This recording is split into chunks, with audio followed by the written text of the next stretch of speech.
I think one easy thing that companies can do, and I think it's so impactful, is when you're having a meeting, even if it's a virtual meeting, that whoever is the manager or the leader in that meeting begins by doing a like a touch point, a check-in of how are you feeling today, be on a scale of 1 to 10. And that leader says, I'm feeling like an 8. I'm feeling pretty good today, But when a team member says, I'm feeling like a 4, then that, will let that manager know, okay, my team member's a little bit off today. Maybe he or she needs some more support. Maybe need to take a little bit off their plate. Maybe I need to tell them just to leave a little bit early and take care of themselves. Or I can take that project and hand it to somebody else.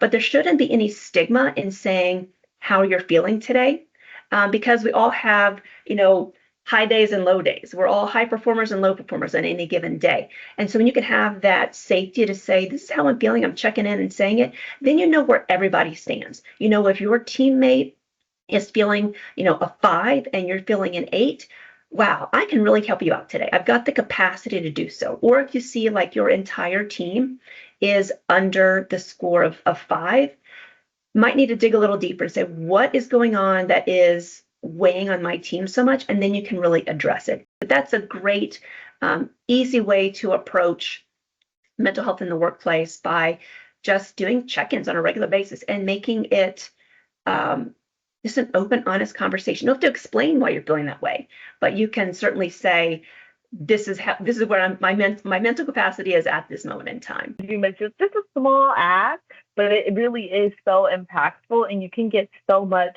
information from that. And you kind of bring me back to some of my like facilitation days, when I would meet with an entire kind of department, and I would do one check-in, and there were insights that were coming up that people had no idea that their colleagues were feeling.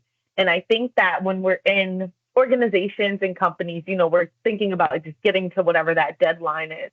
But sometimes, as you mentioned, having that moment of pause, that checking in, is sometimes enough of that kind of reassurance that, hey, I'm valued here. They see me as a person and not just like what I'm contributing, which then feeds into overall well-being and then overall perception of well-being at a company.